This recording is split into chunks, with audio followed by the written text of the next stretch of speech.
So for this example, an engineer is designing a flashlight using a parabolic reflecting mirror and a light source. The casting has a diameter of 6 inches and a depth of 4 inches, so picture something like what we should see here.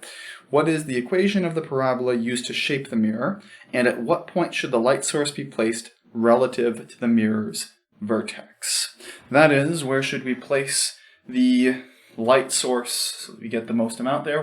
We're going to see that that position is the focus. But from here, what we want to do is take this information, this picture, and be able to translate that into something a bit more, let's say, graphical, where we have a bit more of a sense for what this is going to look like in terms of our parabola equations. We don't necessarily need to pull that out, but it does kind of help to have a better,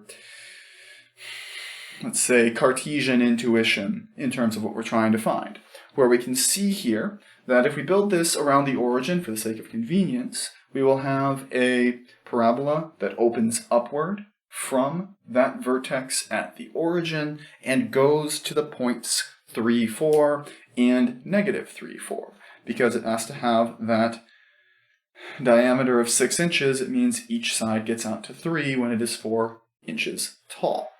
So, as a result, the first thing we can tell is we are going to have standard form x squared equals 4py. And from here, if we want to find p, what we can do is use one of those points where we're going to take that value at 3, 4 and solve for p. That is, based on the information we have, we can plug in that when x is equal to 3, y is equal to 4.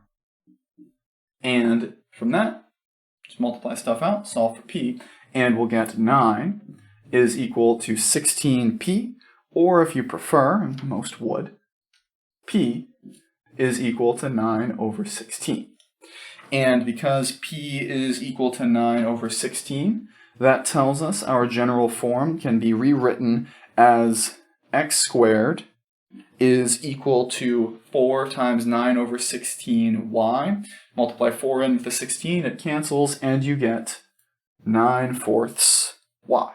So that is the equation of the parabola that can be used to design the shape of the mirror. That is, we can use this to get any position, not just the middle and the edges, because you want to have the whole thing, right? It's not just a wireframe. You want to get everything right. And then from here, if we want to be able to find our point at which to place the light, if we want this to work the best way it can, we want that to be at the focus. And because we want that to be at the focus, well, what we need to do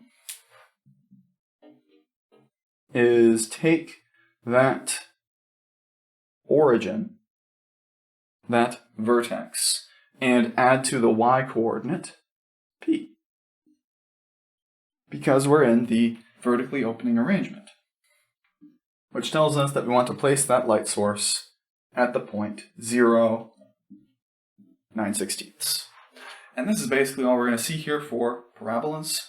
The next thing we're going to move on to is in 9.5. I don't know why I say chapter 4. That's weird. We've been there in quite some time. But we're going to talk at the end of our work with chapter 9 here in a new topic called parametric equations. A little bit of a shift, but I think it's good stuff to see. We'll get that next.